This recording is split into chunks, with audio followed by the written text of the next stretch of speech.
If a doctor has ever glanced at your results, said the words, "a little fatty liver," and then moved straight on to the next thing, this one is for you. Because that phrase gets handed out like it's nothing, and it is very much not nothing. But it may also be one of the most reversible things in your entire body, if you catch it early. I'm Dr. Becker, and this is Lose Fat with Dr. Becker, where I read the research most people never get shown. The honest note first. I'm a researcher, not your doctor. This isn't medical advice. None of it replaces getting your own liver properly checked, and you never change a medication on your own. Now, let me be straight with you about the title on this one, because I owe you that in the first minute. That's not my liver in the headline. I'm the one who reads the studies, not the one who reversed anything on a scan. But the reversal is real. Fatty liver, caught early, is one of the most reversible things in the whole body, faster than almost anything I translate on this channel. And I'm going to show you what the research and people like Ed actually did to move it. So the promise is honest, even if the eye in the thumbnail is doing some heavy lifting. Let's keep going. I read a paper at 2 in the morning I can't stop thinking about. It was measuring liver fat before and after people lost a modest amount of weight, and the number inside the liver dropped like a stone, far faster than the number on the bathroom scale. And I sat there in the dark thinking, we have been telling people the wrong story. We tell them fat is fat, it all comes off slow, grind it out for a year. But the liver doesn't play by that rule. The liver is the first drawer to empty. And almost nobody is telling the 60-year-old sitting frustrated at their kitchen table that the very fat scaring them on a scan is the fat that answers quickest. So let me define the thing plainly, because the name has changed and the words are ugly. Fatty liver, the doctors now call it MASLD, used to call it NAFLD, is exactly what it sounds like. It's fat stored inside your liver cells, where fat isn't supposed to live. Not the fat you can pinch, not even really the belly you can see, but the fat inside the organ itself. And here's the part that reframes everything. Your liver is not just a filter. Your liver is a fat factory. When you feed it the wrong fuel, it will manufacture fat right there inside itself. And then it pumps some of that fat out into your bloodstream and your belly. So the invisible liver you can't see is quietly feeding the visible belly you can. Empty the factory and you take pressure off the whole system. The scientists have a term for the factory line. They call it the novo lipogenesis, which sounds like a spell but just means making new fat from scratch. Your liver taking sugar and building fat molecules out of it, brand new, inside the cell. Hold on to that phrase, because 4 of the 5 things I'm about to give you are really just ways to slow that factory down or clear what it already made. And the 5th is the big one. Let me walk you through them, easiest first, strongest last. The first thing, and it's the most liver-specific of all of them, is to cut the fructose. And I want to be precise, because this gets muddled online. I'm not telling you to fear an apple. I'm talking about added fructose, the concentrated kind, and above all high-fructose corn syrup, the sweetener in the soda, the sweet tea, the fancy coffee drink, the sports drink, the flavored yogurt, the barbecue sauce, the cereal.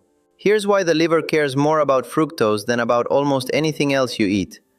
When you drink glucose, your whole body can burn it, but fructose is handled almost entirely by the liver. It goes straight to that factory I described and gets turned into fat, right there, more efficiently than a high-fat meal does the same job. Let me say that more carefully because it matters.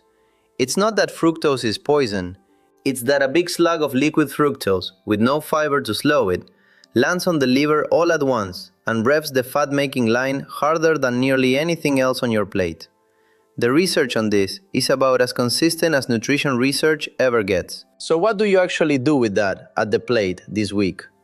You don't need a chemistry degree. You need to cut the sugary drinks first, before you touch anything else in your diet, because that's the purest liquid fructose hit you take all day. Swap the soda and the sweet tea for water, coffee, unsweetened tea, sparkling water with a squeeze of lemon. If you drink 1 sweetened drink a day, cut it to none. And you've done more for your liver than most supplements ever will, for free. Then, read one label, just one, on the thing you eat most mornings, and look for high-fructose corn syrup or corn syrup high on the list. You will be surprised where it hides. I'll tell you what I'd actually do if it were my liver. I'd go after liquid sugar with a machete and whole fruit not at all. Whole fruit comes wrapped in fiber and water. It arrives slow. The liver handles it fine. It's the glass, not the orchard, that lights the factory. Which brings me to the second thing, and is the one people wince at: alcohol. Now, I know some of you tuned out the second I said it, so let me name what you're thinking. It's called non-alcoholic fatty liver, doc, so alcohol isn't my problem. Fair. And true, in the sense that you can absolutely grow a fatty liver on soda and never touch a drink. But here's the thing the name hides. Your liver only has one loading dock. Whether the fat is coming from fructose or from alcohol, it's the same organ, the same factory, doing the same overtime. If your liver is already carrying fat from sugar and refined food, adding alcohol on top is asking a tired factory to run a second shift. Alcohol is also processed almost entirely by the liver, and it too pushes that fat-making line and gets in the way of the liver burning off what's already stored. I won't oversell this or preach at you. I'm not going to tell a 65-year-old who enjoys a glass of wine with dinner that they've done something wrong. But if you've got a fatty liver and you're serious about emptying it, cutting back on alcohol or setting it down for a stretch while you work on the rest is one of the cleanest favors you can do that organ. Here's the doable version. You don't have to swear off anything forever. Try more alcohol-free days than drinking days in a week and keep the drinking days smaller. And here's a trick worth its weight in gold, because it ties two of these things together. A lot of what people drink isn't just the alcohol, it's the sugar riding along with it. The margarita mix, the soda in the highball, the sweet cocktail, the dessert wine. That's alcohol and fructose landing on the same tired loading dock at the same moment. A double shift for one organ. So if you do drink, drinking it drier, less sweet mixer, less sugary cocktail, spares the liver on both counts at once. If you genuinely can't picture cutting back, that itself is worth an honest conversation with your doctor. No judgment, just information. The liver notices the days you give it off. It really does. Now, the third one is the one that makes people happy, and it happens to be the coffee already in your hand. Coffee is good for the liver. Not in a melts fat while you sleep way. I'll never say that to you. But in a real, documented, boring but true way. When researchers look at big groups of people over time, the coffee drinkers, and I mean 2, 3 more cups a day, tend to have less scarring in the liver and a lower chance of the disease progressing. One large review put the reduction in significant scarring at somewhere around a third for the regular coffee drinkers. Let me be honest about what kind of study that is, because you deserve it. That's mostly observational research, meaning it watches what people already do rather than assigning it, so it can't prove coffee alone did the saving. But the signal has held up across a lot of separate studies, and hepatologists, the liver doctors, take it seriously. The likely actors are the caffeine and the chlorogenic acids, compounds in coffee that seem to calm the cells that lay down scar tissue. So here's the practical part, and it's almost too easy. If you already drink coffee and it agrees with you, don't feel guilty about your 2 or 3 cups a day. That's not advice for your liver. It may be a small kindness to it. But, and this is the whole trick, drink it the way the studies drank it. Black or close to it. The second you pour in the sweet flavor syrup, the whipped cream, the sugary creamer, you've smuggled the fructose from thing number 1 right back in through the coffee. I sat with a fellow last spring, Ed, rattled after his scan came back saying fatty liver, convinced he'd have to give up the one small pleasure in his morning. And I got to tell him the opposite. Keep the coffee. Lose the flavor syrup you'd been pumping in twice a day. He'd been treating the good part as the villain. The pour was fine. The syrup was the saboteur. And one small honesty on this, so you don't overdo it. More coffee is not more better past a point. And if caffeine keeps you up, or your doctors told you to go easy on it for your heart or your blood pressure, then this one isn't for you. And that's fine. The point isn't to force coffee down. The point is that if you already love it and drink it black, you can stop feeling guilty about it. It may be quietly on your liver side. That brings me to the fourth thing. And this is the big one. The strongest lever in the whole video, so stay with me. Lose a modest amount of body weight, and lose it knowing that the liver is the first fat to go. Here's the number that reframes everything. The one from that 2 in the morning paper. When people lose weight, the fat inside the liver comes off faster and in far greater proportion than the fat anywhere else. In the famous work by Professor Roy Taylor and his colleagues, people who lost weight saw the fat inside their liver plummet, in some cases from very high down toward normal. And it happened early, before the scale had finished moving. Liver fat is metabolically active, it's the working capital, so when your body needs to draw down fat, it reaches into the liver drawer first. The scale is the slow story. The liver is the fast one. And the research even gives us the map. Losing somewhere in the range of 5% of your body weight starts pulling fat out of the liver. Getting towards 7 to 10% tends to calm the inflammation. And more than 10% is where you start seeing the scarring itself hold or even step backward. Now let me translate 5 to 10% into a real body, because a percentage is useless at the kitchen table. If you weigh 200 pounds, 5% is 10 pounds, and 10% is 20. That's it. That is a completely reachable number, and it is doing outsized work inside an organ you can't even see. You are not being asked to become a different person. You're being asked to move a fraction that the liver rewards more richly than any other fat on your body. So how, practically, without the crash diet? Because a crash diet at our age wrecks more than it fixes. I'll tell you what I'd actually do if it were my waist.